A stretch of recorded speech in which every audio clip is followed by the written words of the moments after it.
Bila shaka umzima wa afya njema kabisa na uko vizuri. Karibu tena katika Jamii Leo tunapokuletea habari, hoja pamoja na muktasari wa maoni ya watumiaji mtandao wetu wa Jamii Forums. Mimi naitwa Ramadhan Ngoda na siku hii ya leo tunaanzia huko Magomeni Kota ambapo Rais wa Jamhuri ya Muungano wa Tanzania Dr. John Pombe Magufuli ametoa siku 7 kwa wapangaji wote serikalini wanaodaiwa na NHC walipe.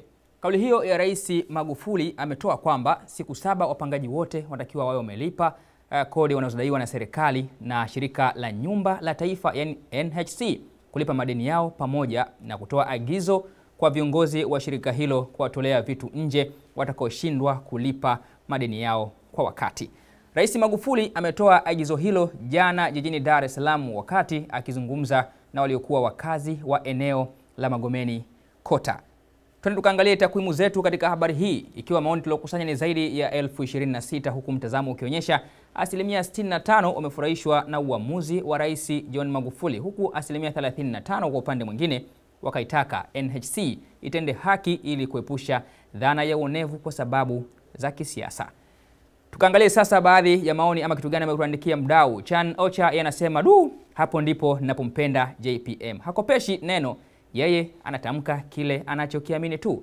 Ni lazima watu wamuelewe rais bila kulalamika kuwa mkali, na ukijua kuwa ni mkali basi tafuta namna ya kuendana naye na ukali wake. Hivyo ndivyo anavyosema yeye mdau wetu. Lakini tukienda kwa huyu Luhanyula yanasema kwa hii mheshimiwa rais na kuunga mkono, tena walipe madeni bila kuangalia huyu ni chama gani kama ulivyoagiza. Hapo ndio tamati ya habari yetu ya kwanza, na sasa tukaangalia habari yetu ya pili. Na hii inatoka huko bungeni ambapo Andrew Chenge aionya serikali ya Rais Magufuli. Ni mwenyekiti wa bunge Andrew Chenge ameitolea uvivu serikali juu ya agizo lake la kuzuia wakulima na wafanyabiashara kuuza mazao yao nje ya nchi na kupelekea baadhi ya mazao ya wakulima kuharibika kwa kukosa soko. Hayo ndio yanatoka huko bungeni akiwa anaongoza kikao baada ya naibu waziri wa kilimo kujibu swali la nyongeza. Chenge alihoji, nikimnukuu hapa: toka lini mfanyakazi au mwajiriwa analipwa mshahara wake halafu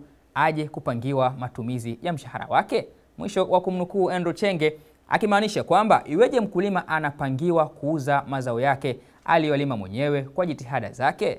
Hiyo ilikuwa ni hoja ya Andrew Chenge. Takwimu zinasemaje? Maoni tuliokusanya ni zaidi ya 12,300, mtazamo ukionyesha asilimia 40 wanaona ni sawa kudhibiti mazao kuuzwa nje ili kuepusha uhaba wa chakula. Asilimia 60 wanaona wakulima waruhusiwe kuuza nje kwani mazao yapo ya kutosha na kusaza. Hiyo ni habari yetu ya pili, lakini sasa tukienda kuangalia maoni ya mdau. Lambarai anasema hapo huwa siwaelewi viongozi wanapokuja kuwapangia wakulima matumizi ya mazao yao, si sawa, ndivyo anavyomaliza.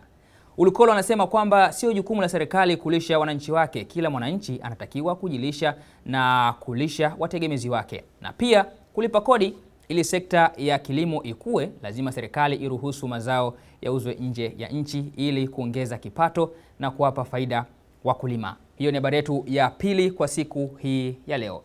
Twende katika hoja. Malimwengu haya kujamiana na roboti kutasababisha kupungua kwa tendo hilo baina ya binadamu kufikia mwaka 2050. Kushiriki ngono na mashine au roboti kunaweza kufanya binadamu wapunguze kufanya tendo hilo wao kwa wao ifikapo mwaka 2050. Si maneno yangu Ngoda, ni wanasayansi wameonya hivyo. Mtaalamu mmoja wa roboti amedai kuwa mapenzi na roboti yanaweza kuwa na uraibu na siku za mbele zaidi kupoteza kabisa ushiriki wa tendo hilo baina ya binadamu kwa binadamu. Hayo ndiyo maneno aliyozungumza mtaalamu huyo wa roboti. Akiendelea kusema kama teknolojia zingine ambazo zimechukua kazi ya binadamu, roboti anaweza kupita uwezo wa wanaume na kuwa wapenzi bora. Joel Snell ni mtaalamu wa roboti kutoka chuo cha Kirkwood cha Iowa, alisema mapenzi na roboti yanaweza kutengeneza uraibu. Roboti wa ngono watakuwa wakiwapo daima na hawawezi kusema hapana, kwamba kama jinsi alivyo mwanadamu wa kawaida. Pamoja na kupatikana muda wote kwa ajili ya tendo hilo, roboti wanaweza kuwa wajuzi zaidi katika mapenzi kuliko binadamu. Mimi sifahamu, lakini Snell aliongeza kwa sababu watakuwa wametengeneza utaratibu mahsusi. Roboti wa ngono watakidhi kila hitaji la mtumiaji. Hivyo ndivyo ulivyosema utafiti huo na Will Snell ambaye yeye ni mtaalamu wa masuala ya roboti. Lakini maoni tuliokusanya katika takwimu ni 15220 na zaidi, huku mtazamo ukionyesha 62% wamestajabishwa na kuona ni jambo baya. 38% wanasema itasaidia kupunguza msongo wa mawazo yanayotokana na kero za usaliti katika mahusiano. Saime yeye ni wa kwanza kutoa maoni katika habari hii akisema hata sijui tunakoelekea ni wapi. Maskini na huyo aliyedesign maroboti ya shughuli hizi ana matatizo makubwa ya kimahusiano. Alipata wapi hili wazo sasa? Kwa mfano, anauliza hivyo, wateja wake majaribio ni kina nani?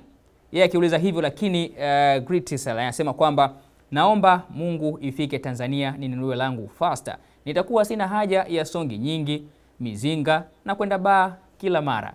Hivyo ndivyo anavyosema yeye, na anatufikisha tamati siku hii ya leo katika Jamii Leo kwa siku hii ya leo. Mimi naitwa Ramadhan Ngoda, lakini nisiondoke bila kukusihi kwamba endelea kutufuatilia katika mitandao yetu mbalimbali ikiwemo Facebook, Twitter, Instagram pamoja na YouTube kwa kuandika Jamii Forums. Shukrani kwa kuwa pamoja na wakati mwema.